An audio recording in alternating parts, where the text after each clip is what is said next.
Retour sur le plateau de Direct Investisseur où nous accueillons maintenant Antoine Quezada, coach et trader. Bonjour Antoine. Bonjour Andor. Alors vous êtes spécialiste de l'analyse technique et malgré le contexte économique et politique très incertain en Europe, quelles sont vos anticipations sur le CAC 40 ? Alors, je vais faire une analyse comme d'habitude, je dirais, sur le CAC 40. Donc là, on est en chandelier japonais mensuel, donc c'est une tendance de long terme. Hein. Bon, c'est le graphique que vous connaissez. Donc on est sur du très long terme sur le CAC, on est haussier. Alors là, j'insiste, j'aime bien montrer ce graphique, bien qu'il soit de très très long terme, c'est qu'il montre bien la fameuse oblique baissière sur laquelle le CAC trouverait un gros support s'il venait à descendre davantage. Hein, à l'heure actuelle, elle se situe autour des 4860 points. Hein, donc voilà, donc ce serait un gros support qui empêcherait une catastrophe, je dirais, dans l'immédiat. Donc on peut passer à l'hebdomadaire, voilà, mon fameux biseau d'élargissement, qui est un canal haussier d'essoufflement. Donc on a cassé ce canal par le bas, on l'a réintégré, mais là c'est une zone très compliquée. On voit bien l'oblique du mensuel qui est dessous, donc on s'en est approché, puisque ces dernières semaines, on est descendu à 4895 points. Hein. Donc on sent que le 4900 est un gros support pour le moment. Voilà, donc on va passer au journalier. Donc le journalier, j'avais eu l'occasion, ce n'était pas avec vous, mais de parler d'une figure en diamant, qui est le losange que vous avez sur la partie inférieure du graphique, qui est une figure de retournement à la hausse. Hein, c'est-à-dire qu'on était descendu, on est rentré par le bas dans cette figure, on en ressort par le haut. Un diamant, c'est deux triangles accolés, donc ça forme un losange. Et l'objectif théorique que donnait ce diamant, c'était les 5141 points. Et cet objectif avait été dépassé ces derniers jours. On est allé jusqu'à 5160 dans ces eaux-là. Et potentiellement, on devait pouvoir aller jusqu'à la zone des 5200-220 points. Ce que le marché n'a pas encore fait. Hein, donc, voilà la zone actuelle. Donc on a rebondi comme il se doit sur ce gros support qu'est le diamant. On est allé buter les 5160 points et on va passer en journalier. On est descendu hier notamment. Pardon, on y est sur le journalier, autant pour moi. On a cassé un support que tout le monde avait identifié sur les 5050 points ces jours-ci. On l'a cassé hier. En fait, on est venu combler un gap qui s'était fait à la cassure de ce diamant, puisque en sortant par le haut de cette figure en losange, on avait laissé béant un trou de cotation que le marché est allé combler hier. Et sur le comblement de ce gap, le marché a rebondi. Hein, et je pense que là, déjà ce matin, on est 0,83 à 5075. Voilà, donc on est repassé au-dessus des 5050 points, qui était un gros support. On l'a enfoncé hier en comblant le gap, et là on repart à la hausse. Donc, et ça devrait continuer? Je pense qu'on devrait continuer à minima sur les 5150 points qui correspondraient à peu près ici, pour les connaisseurs, au bord opposé de la bande de Bollinger. Alors dans un premier temps. Et à terme, je pense que l'objectif théorique des 5220 points est toujours potentiellement c'est quoi? C'est d'ici à la fin de l'année? Alors on est déjà, oui je pense. Hein. En fait, on est toujours dans une zone de gros support sur les 4900 points, 4950, même si, comme je vous l'ai dit tout à l'heure, si on venait à enfoncer ce support, on a toujours ce support de très long terme qui correspond aux 4860 points. Donc je ne suis pas inquiet sur le moyen long terme. Je pense qu'on est sur une glissade en pente douce en quelque sorte, avec des mouvements d'impulsion qui peuvent ramener le CAC sur les 5220-250. Donc toujours ce gros range entre 4009 pour faire simple et 5200 points, 220. Très bien, on passe au marché d'échange maintenant. Alors j'ai l'impression, Antoine, que l'euro a pris des chemins de traverse pour arriver à 1,20 $, non? Absolument, il n'y est pas retourné. On était deux à en parler. Non, mais tout à fait. Est-ce que cet objectif est toujours d'actualité? Alors, plus pour le moment, effectivement. Bon, là, voilà le graphique en très long terme, en mensuel. Donc la fameuse oblique baissière, là aussi, moi c'est du chartisme, c'est du tracé. Cette oblique baissière qui est venu empêcher le dépassement alors que je ne me trompe pas, du 1,25 en fait. Hein. Le point haut ici, en fait le quatrième point de contact était à $1,25 à peu près, 1,2560. On était redescendu, donc là on est toujours coiffé dans ce triangle hein, entre le point bas et cette oblique baissière. On va passer sur l'hebdomadaire pour être un petit peu plus précis. Voilà l'hebdomadaire ici. Alors effectivement, sur le rebond du 1,15, potentiellement le marché pouvait revenir sur les 1,20-30 d'ailleurs qui correspondait ici à un ratio de Fibonacci.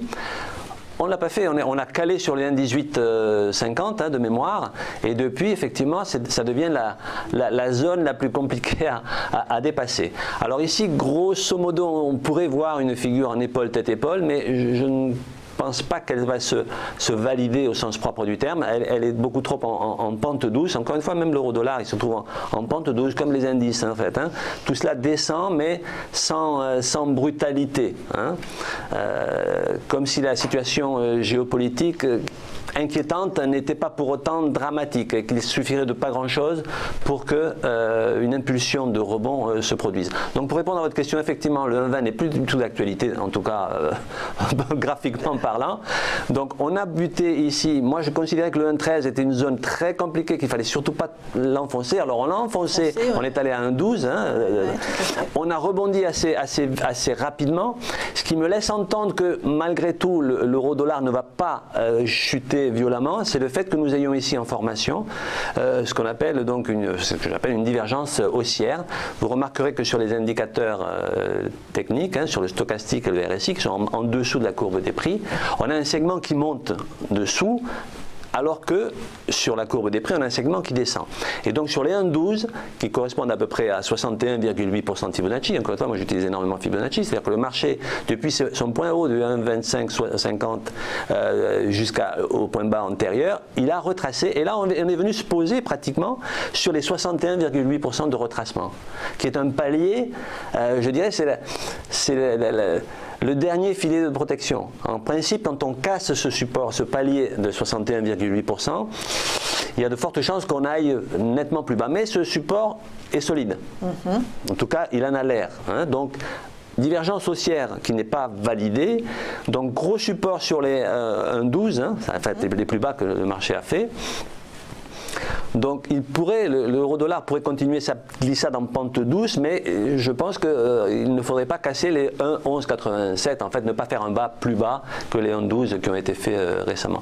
Et pour un rebond, évidemment, on va oublier les 1,20 dans l'immédiat, il faudrait déjà, je pense que il doit être en train de remonter un petit peu voilà, il doit être en train de se monter, puisque en fait on va passer sur le journalier. Voilà, sur le journalier, vous voyez, à plus court terme, donc à l'échelle du journalier, donc vous avez la fameuse oblique en bleu qui sert de support. On a ici aussi une divergence haussière classique, un segment qui descend sous le cours et un segment qui monte sous l'indicateur, qui est en train de pousser à très court terme, là donc dans les jours qui viennent, là, actuellement, à très court terme, qui va repousser l'euro vers une autre oblique baissière qui est ici de plus court terme et qui va venir buter sur les 1,1420. Donc dans un premier temps, je pense qu'on va revenir sur les 1,1420, mais ensuite il faudrait s'affranchir de cette ligne horizontale que j'ai tracée ici, qui correspondrait en fait à la validation de la divergence classique qu'on a vue sur l'hebdomadaire. Et cette ligne, elle se situe autour des 1,1550, 1,16. En fait,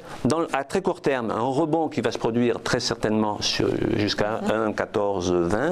Et ensuite, il faudrait franchir les 1,1550, voire les 1,16 pour libérer, je dirais, l'euro de cette zone en pente douce, un peu glissante, qui pourrait l'amener nettement plus bas.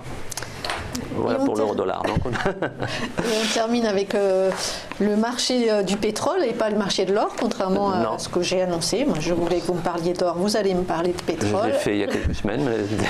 Et donc le cours du Brent qui se reprend là ce matin et hier, puisque il me semble qu'on était autour de 66 $. Oui. Alors, j'en ai parlé la semaine dernière, c'est pour ça que je voulais en reparler aujourd'hui, parce que si on regarde ici le graphique en mensuel, on était, le Brent avait tapé une grosse résistance sur les 81,76 $, qui correspond à 50% d'un retracement. On avait même envisagé le fait, je l'avais envisagé qu'on aille jusqu'à 89 $, voire 90. En fait, il a coincé au niveau des 87 $. Donc, si on regarde le plus haut ici du marché sur ces chandeliers japonais en mensuel, on a calé sur les 87 $. On n'est pas allé jusqu'aux 90 $.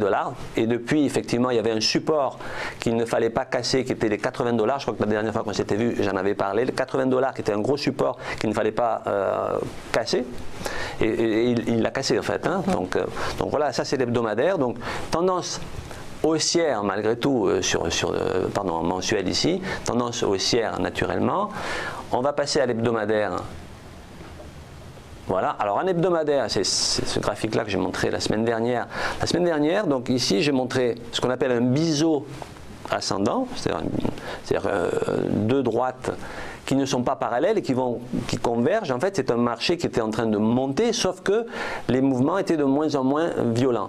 Et donc là, on était la semaine dernière sur la zone des 70 $, 69 et quelques, qui ici représente un gros support, qui était un gros support, donc de la cassure de ce biseau, et en plus d'un double sommet, qui est une figure chartiste que les amateurs d'analyse technique et chartistes connaissent bien. Et j'avais insisté sur le fait qu'avec ce biseau qui était un essoufflement de la hausse, la cassure de ce biseau et surtout la divergence baissière classique qui est ici, encore une fois moi je suis très fan de divergence, si on sait bien les utiliser c'est un outil très pointu, très pertinent, donc on voit bien un segment qui monte au-dessus de la courbe du prix, en rouge, hein, au-dessus du cours, et au-dessus des indicateurs, vous voyez que c'est un segment qui descend. En fait, il y a une divergence. Et cette divergence, elle donne une forte probabilité que la sortie de ce biseau se fasse donc bien par le bas et surtout que l'on aille casser le gros support en vert que j'ai tracé ici qui passe par les 70 $, le baril, et donc on était sur 69 et quelques vendredi dernier, et je laissais entendre que sur 70 $, on avait une possibilité de rebondir un petit peu, ce qu'a fait d'ailleurs le Brent, mais qu'ensuite il était beaucoup plus probable qu'il casse ce support, ce qu'il a fait déjà tout au long de la semaine. J'avais tracé ici un objectif théorique que nous donne la figure chartiste plus l'outil de Fibonacci qui me permet donc de retracer les objectifs. Et donc cette figure chartiste donne comme objectif maximal, je ne pense pas qu'on l'atteindra, 53 $ le baril. En principe, attention, faut pas, ce ne sera pas ça mon objectif.